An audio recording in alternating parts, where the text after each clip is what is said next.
नमस्कार मित्रांनो. आजच्या या तासिकेमध्ये आपल्याला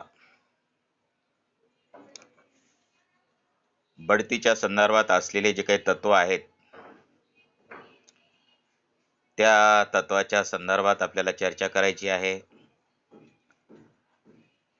यामध्ये गुणवत्तेवर आधारित बढती आणि सेवा ज्येष्ठतेच्या तत्वावर आधारित असलेली जी काही भरती आहे, त्या भरतीच्या संदर्भात आपणास या ठिकाणी चर्चा करायची आहे.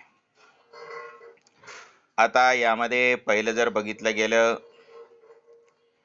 की प्रशासनातील ज्या सनदी सेवकांचा सेवा काळ, की जे सेवा देत असतात, त्यांचा अनुभव असतो, हा सर्वाधिक स्वरूपाचा असेल, अशा प्रकारच्या कर्मचाऱ्यांना पदावर बढती देण्याच्या तत्वाला सेवा ज्येष्ठतेचं तत्व अशा पद्धतीनं संबोधलं जातं. आता या तत्वानुसार बढती दिल्यास या तत्वामध्ये कर्मचाऱ्याला कसल्याच प्रकारचा पक्षपातीपणा हा या ठिकाणी केला जात नाही किंवा त्यावरती पक्षपातीपणा हा होत नाही. उदाहरणार्थ, एखाद्या कार्यालयातील वरिष्ठ लिपिकाचं पद रिक्त झालं असेल आणि त्या कार्यालयातील अनेक कनिष्ठ असलेल्या लिपिकापैकी ज्याचा सेवा काळ हा सर्वाधिक स्वरूपाचा झालेला आहे, अशा व्यक्तीची नेमणूक वरिष्ठ लिपिक पदावर केली जाते. हेही आपण बघितलेलं आहे. आता थोडक्यात जर पाहिलं तर प्रशासनातील ज्या व्यक्तीची पूर्ण वेळ सेवा जास्त आहे, त्याच कार्याला आणि तत्वानुसार किंवा त्या कर्मचाऱ्याला या तत्वानुसार बढती दिली जाते. आता हे जरी असलं तर या ठिकाणी त्याचे फायदे काय आहेत आणि तोटे काय आहेत, जसं आपण भरतीचे फायदे आणि तोटे बघितले, अंतर्गत भरतीचे फायदे आणि तोटे बघितले, बाह्य भरतीचे फायदे आणि तोटे बघितले, त्याला गुण सुद्धा म्हणायचं. अगदी त्याच प्रकारे या सेवा ज्येष्ठता तत्वाचं पहिलं गुण जे आहे किंवा त्याचा फायदा जो आहे, की ही पद्धत जी आहे अतिशय सरळ आणि सोपी आहे. पहिली पद्धत काय आहे? सरळ आणि सोपी. आता सेवेतील ज्येष्ठतेच्या आधारावर बढती देण्याचे धोरण अत्यंत सोपे व सरळ आहे. कोणत्या कर्मचाऱ्याला बढती मिळणार ही बाब सर्वांनाच माहीत असते आणि त्याची अंमलबजावणी करणे देखील अतिशय सोपं असतं.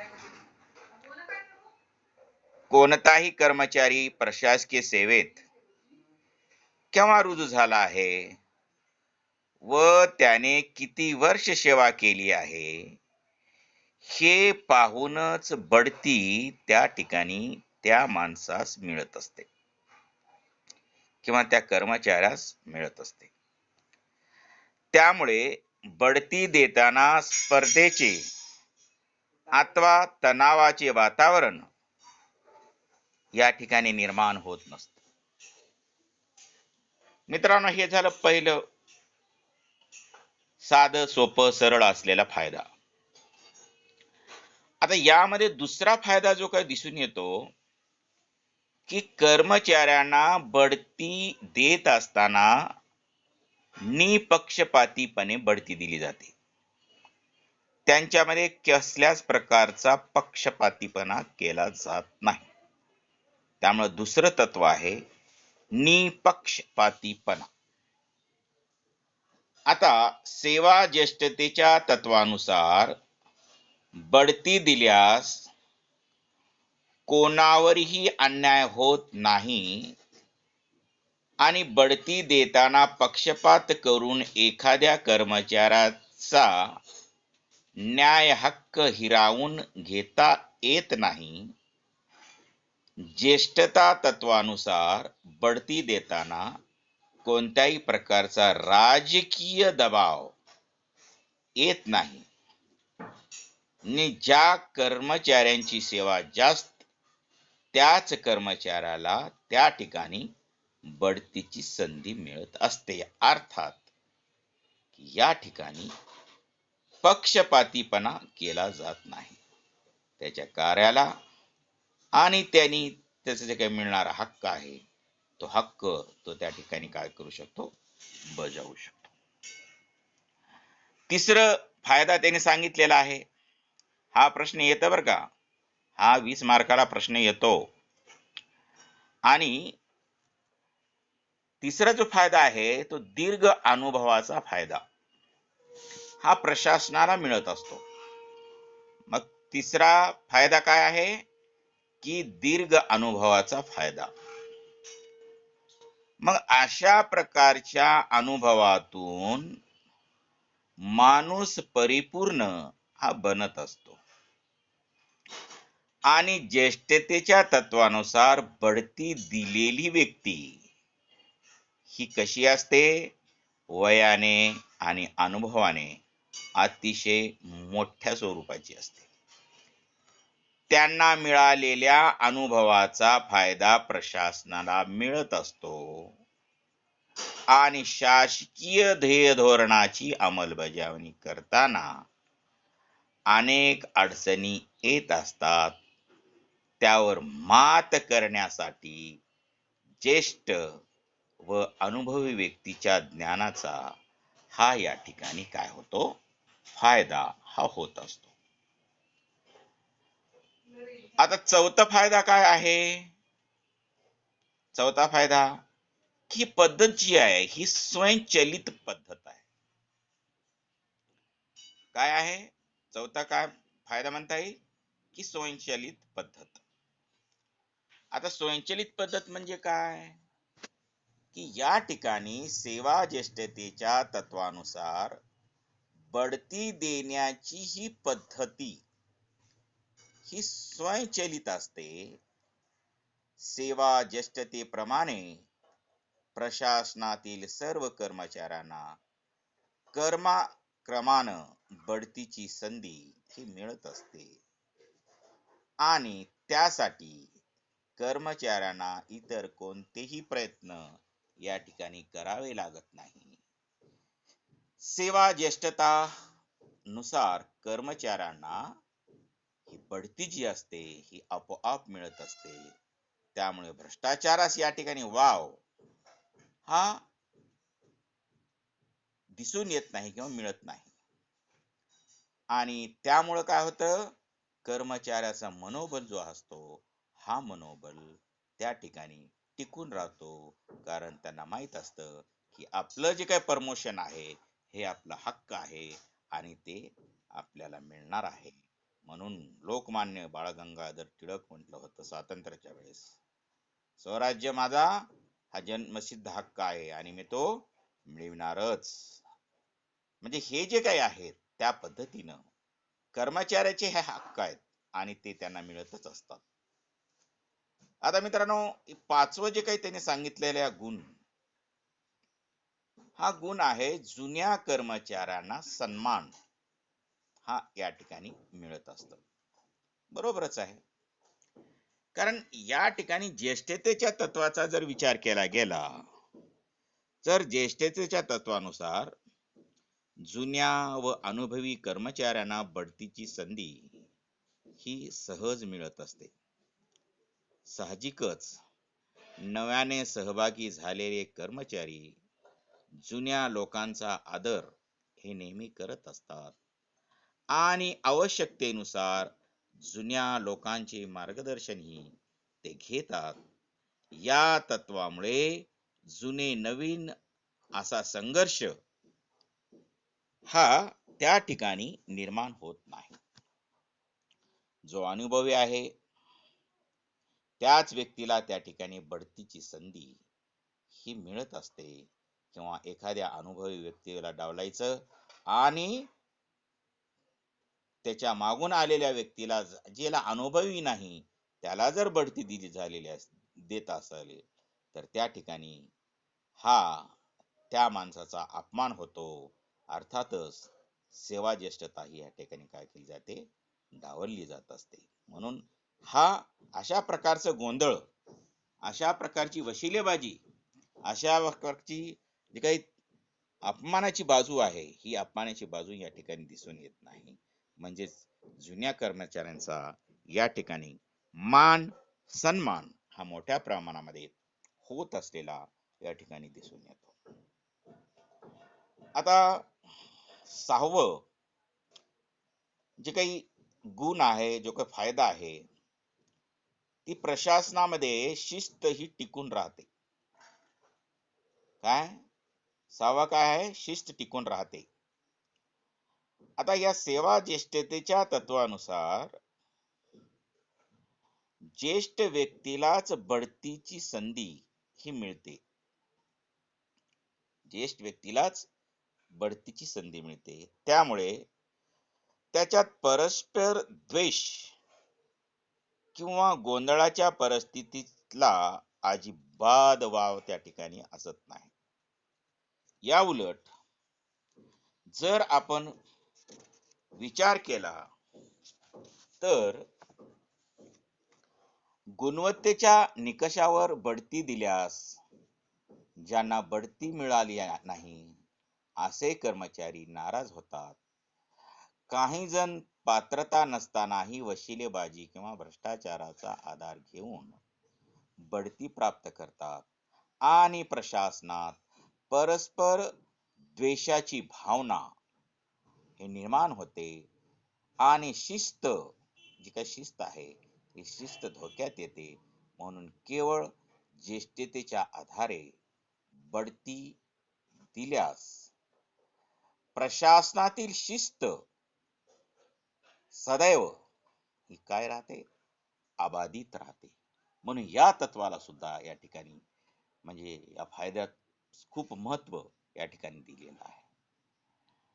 शेवटचं जे काही फायदा आहे, आता शेवटच्या फायद्याचा सुद्धा या ठिकाणी आपल्याला थोडक्यात विचार करायचा आहे, की जी व्यक्ती अनुभवी असते त्या व्यक्तीला प्रशासनामध्ये जबाबदारी पेलण्याची क्षमता ही मोठ्या प्रमाणामध्ये असते. आता या ठिकाणी या सगळ्या गोष्टीचा विचार करत असताना प्रशासनातील अनुभवी व्यक्तीला बढतीची संधी केव्हा मिळणार याबाबतची पूर्वकल्पना असते. त्यामुळे अगोदरपासूनच ते वरिष्ठ पद सांभाळण्यासाठी आवश्यक पात्रता आत्मसात करण्याचा प्रयत्न करतात आणि बढतीमुळे जुने कर्मचारी आपल्या कष्टाचे चीज झाले म्हणून अधिकाधिक काम करण्याचा प्रयत्न करतात. शिवाय बढतीची संधी योग्य वेळी उपलब्ध होत असल्यामुळे जुने व अनुभवी कर्मचारी संघटना सोडून ही जात नाही. उलट कर्मचाऱ्यांना आपल्या सेवेची सुरक्षितता वाटते. त्यामुळे त्यांच्या कार्यक्षमतेतही त्या ठिकाणी काय होत असते, वाढ होत असते. ही एक खूप मोठा फायदा या ठिकाणी आपल्याला पाहावयास मिळतो. मित्रांनो, आता याचा उलट पक्षी जर विचार जर केला, की सेवा ज्येष्ठता याचे आपण फायदे तर बघितले. म्हणून मी म्हटलं होतं की सिक्क्याला दोन बाजू असतात.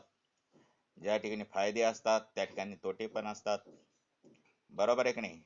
जिथं ऊन असतं, जिथं सावली पण असते. बरोबर आहे की नाही? मग अशा पद्धतीनं प्रत्येक गोष्टीला या ठिकाणी ज्या ठिकाणी गुण आहेत, सर्वच व्यक्तीमध्ये व्यक्ती हा सर्व गुण संपन्न असेलच असं काही सांगता येत नाही. त्याच्यामध्ये काही अनेक उणिवा पण असतात, दोष पण असतात. त्या दोषाचा सुद्धा या ठिकाणी आपल्याला विचार करणं हे गरजेचं आहे. आता दोषाचा जर विचार केला गेला तर या ठिकाणी अपात्र कर्मचाऱ्यास बढती मिळण्याची शक्यता असते. काय म्हटलं मी? अपात्र कर्मचाऱ्यास बढती मिळण्याची शक्यता नाकारली जात नाही किंवा शक्यता असते. आता कसं आहे याचं विश्लेषण कशा पद्धतीने आपल्याला करता येईल? की जी काही सेवा ज्येष्ठतेचा तत्व आहे त्या तत्वानुसार कर्मचाऱ्यांना बढती दिल्यास अपात्र व्यक्ती वरिष्ठ पदावर निवडली जाण्याची शक्यता अधिक असते. अनुभवाने ज्येष्ठ असलेल्या सर्व व्यक्ती कार्यक्षम असतात असे नाही. अनेकदा अपात्र, अकार्यक्षम पण सेवेने ज्येष्ठ असलेल्या कर्मचाऱ्यास बढती मिळते. त्यामुळे प्रशासनात अकार्यक्षमता निर्माण होते आणि प्रशासनाचा दर्जा जो आहे हा दर्जा त्या ठिकाणी खालावत असतो. अर्थातच कर्मचारी प्रशासनातील बढतीचा हेतू जो आहे हा असफल होत चाललेला या ठिकाणी आपणास पाहावयास मिळत आहे. मित्रांनो, आता पहिलं जे काही दोष बघितलं, अशा पहिल्या दोषाच्या नंतर आपण आता दुसरे जे काही दोष आहे त्या दुसऱ्या दोषाकडे वळूया. त्यांनी काय म्हटलेलं आहे एल डी व्हाईट यांनी, की गुणवत्ता संपन्न व कार्यक्षम तरुणावर या ठिकाणी अन्याय होतो.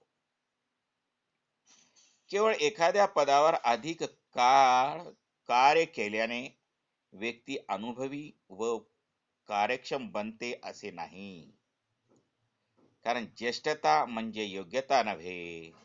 नव्याने सहभागी झालेल्या कर्मचाऱ्यात गुणवत्ता, वरिष्ठ पदासाठी आवश्यक क्षमता असून देखील त्यांना बढतीची संधी मिळत नाही. परिणामी गुणवत्ता संपन्न व कार्यक्षम तरुण नोकरी सोडून जाण्याच्या प्रयत्नात असतात. या तत्वामुळे गुणवत्ता संपन्न तरुणावर हा एक विशिष्ट प्रकारचा अन्याय होत असलेला या ठिकाणी दिसून येतो, असंही आपल्या या दुसऱ्या दोषामध्ये आपल्याला सांगता येईल. मित्रांनो, तिसरं जे काही दोष सांगितलेला आहे, आपले जे काही प्रिपनर जे काही विचारवंत आहेत त्या प्रिपनर विचारवंतानं या संदर्भात त्यांची मते या ठिकाणी सांगितलेली आहे. त्याने काय सांगितलेलं आहे की प्रशासनाचा दर्जा जो आहे हा दर्जा या ठिकाणी खालावतो. ते असे म्हणतात, ते म्हणजे कोण? प्रिपनर. ते असे म्हणतात की प्रशासनात केवळ ज्येष्ठतेच्या आधारावर बढती दिली गेली असेल तर वरिष्ठ पदावर अयोग्य व्यक्तीची निवड होऊन प्रशासनाचा दर्जा हा खालावत असतो. अर्थातच कर्मचाऱ्याच्या व्यक्तिगत विकासाला त्या ठिकाणी मदत मिळत नाही. आपण कितीही कष्ट केलं तरी त्याचे चीज होणार नाही, ही निराशेची भावना नवीन कर्मचाऱ्यांच्या मनात घर करून राहते आणि ते निराश होतात. परिणामी त्याची कार्यक्षमता ही कमी होत जात असते. बरोबर आहे. त्याच्यानंतर चौथ्या दोषाकडे किंवा तोट्याकडे आपण वळू. हा दोष काय आहे की प्रशासकीय सुधारणेला या ठिकाणी वाव मिळत नाही. मग सेवा ज्येष्ठता जी आहे आणि सेवा ज्येष्ठतेच्या तत्वानुसार हे तत्व जे आहे पारंपरिक तत्व आहे आणि या तत्वानुसार बढती मिळालेली व्यक्ती वयाने मोठी असते. जुन्या लोकांची मानसिकता पारंपरिक प्रतीची असण्याचीच जास्तीत जास्त शक्यता असते मित्रांनो. कारण बदलत्या परिस्थितीनुसार प्रशासकीय सुधारणा जे असतात, ह्या सुधारणा घडविण्यास जुन्या लोकांचा विरोध असतो. कारण ते विरोध हे नेहमी करत असतात. परिणामी सेवा ज्येष्ठतेच्या तत्वाचा स्वीकार केल्यास जुने ते सोने असे मानणारे जे पारंपरिक व्यक्ती प्रशासनातील वरिष्ठ पदावर विराजमान होतात आणि त्यामुळे प्रशासकीय सुधारणेला या ठिकाणी वाव हा मिळत नाही. आता पाचवा दोष आहे की व्यक्ती विकासाला मारक स्वरूपाचं तत्व आहे. प्रशासनातील गुणवत्ता संपन्न व कार्यक्षम कर्मचाऱ्यांना बढतीसाठी खूप काळ थांबावे लागते. काही जवानांना सेवानिवृत्ती होईपर्यंत बढती मिळत नाही. ज्यांना बढती मिळणार आहे असे सेवेने ज्येष्ठ असलेले कर्मचारी बढतीबाबत निश्चित राहतात. त्यांची व्यक्तिगत प्रगती थांबते, कार्यक्षमता घटते. इतकेच नव्हे तर हा वर्ग बढती मिळविण्यापूर्वीच उद्धटपणे किंवा अहंकाराने वागण्याची शक्यता अधिक असते. नवीन तरुणांना बढतीची संधी नसल्यामुळे त्यांच्या मनात निराशा उत्पन्न होते व व्यक्तिगत विकासाकडेही ते दुर्लक्ष हे करू लागतात. आता दुसरी गोष्ट अशी आहे, दोष, त्याला सहावा दोष आपण म्हणूयात, की कार्यक्षम व्यक्ती संघटना सोडून जाण्याच्या मार्गावर असतात. आणि खरी गोष्ट आहे मित्रांनो, की या पद्धतीत कार्यक्षम, जबाबदार व प्रामाणिक तरुणांना बढतीची संधी हे मिळत नाही. त्यामुळे गुणवत्ता संपन्न व्यक्ती संघटना सोडून जाण्याच्या प्रशासनात किंवा प्रयत्नात ते असतात. एखाद्या व्यक्तीच्या अंगी योग्यता असून देखील सेवेने ज्येष्ठ नसल्यामुळे, केवळ सेवेने ज्येष्ठ नसल्यामुळे त्यास वरिष्ठ पदावर जाता येत नाही. परिणामी कार्यक्षम आणि गुणवत्ता संपन्न व्यक्ती अन्य ठिकाणी संधी मिळताच नोकरीचा त्याग करतात आणि बुद्धिमान व कार्यकुशल तरुण खाजगी क्षेत्रातही काय करत असतात, पदार्पण करतात आणि जो फायदा त्यांना मिळणार होता तो फायदा त्याला मिळत नाही. म्हणून हा एक दोष या ठिकाणी आपल्याला पाहावयास मिळतो. शेवटचा दोष आपल्याला सांगता येईल की संघर्षाचे वातावरण निर्माण होते. तिकडे काय म्हटलं, गुणामध्ये संघर्ष होत नाही, पण इकडे तर म्हटलेलं आहे की संघर्षाचं वातावरण निर्माण होतं. हे दोषामध्ये आपण म्हणत आहोत की सेवा ज्येष्ठतेच्या तत्वामुळे बढती हा आपला अधिकार आहे ही भावना ज्येष्ठ लोकांमध्ये निर्माण होते. त्यामुळे बढती मिळालेले अधिकारी, काही कर्मचारी तर बढती मिळण्यापूर्वीपासूनच इतराची व्यवस्थित नीट वागत नाहीत. अयोग्य व्यक्तीला बढती मिळाली तर योग्यता असलेल्या व्यक्ती नाराज होणे हे स्वाभाविकच असते. परिणामी प्रशासनात संघर्षाचं वातावरण या ठिकाणी निर्माण होत असतं. म्हणून निष्कर्षरूपी आपल्याला या ठिकाणी असं म्हणता येईल की अशा प्रकारचे काही ज्येष्ठतेचं तत्व आहे. यानुसार बढती देणे या तत्वात अनेक दोष असले तरी हे तत्व पूर्णपणे निरुपयोगी आहे असे म्हणणे योग्य ठरणार नाही. कारण प्रशासनात बढती देत असताना या तत्वाचा किती प्रमाणात व कसा वापर करावा हे संघटनेतील परिस्थितीवर अवलंबून असते. काही विचारवंताच्या मते प्रशासनात मध्यम पदावर किंवा नित्य स्वरूपाची कामे असलेल्या पदावर ज्येष्ठतेनुसार बढती देण्यात यावी, मात्र संघटनेतील वरिष्ठ पदावर बढती देताना केवळ ज्येष्ठता हे तत्व अवलंबिणे योग्य ठरणार नाही, असं या ठिकाणी आपल्याला म्हणता येईल. आणि मित्रांनो, आपल्याला जे काही सेवा ज्येष्ठतेच्या तत्वाचा जे काही विचार केला आणि त्या तत्वानुसार जे काही आपण या ठिकाणी मांडणी केली, त्या मांडणीचा आपण आणि ऑनलाईन टीचिंगच्या माध्यमानं थोडंफार प्रमाणामध्ये शिकण्याचा किंवा आपल्या ज्ञानामध्ये भर पाडण्याचा आपण प्रयत्न केलेला आहे. त्यामुळे या ठिकाणी या गोष्टीचा विचार करत असताना हे तत्व जे आहे, हे तत्व जरी यांच्यामध्ये दोष जरी असले तरी गुण सुद्धा आहेतच. म्हणून कोणत्याही गोष्टीचा विचार करत असताना व्यक्ती असेल, पर्यावरण असेल, शासन असेल, प्रशासन असेल, त्याच्यातले असलेले दोष त्रुटी यांचं काय करावं लागतं, यांना दूर सारावं लागतं आणि मध्यम मार्ग काढणं गरजेचं असतं. संयमानं मार्ग काढणं गरजेचं असतं आणि संयमानं आणि शांत मनाने जर आपण चिंतन करून आलेल्या समस्येवरती मात करण्यासाठी एक तडजोडीचा मार्ग, मध्यम मार्ग जर काढला तर आपले निर्णय सुद्धा चुकू शकत नाहीत. म्हणून हाही तत्व या ठिकाणी खूप महत्वाचं आहे.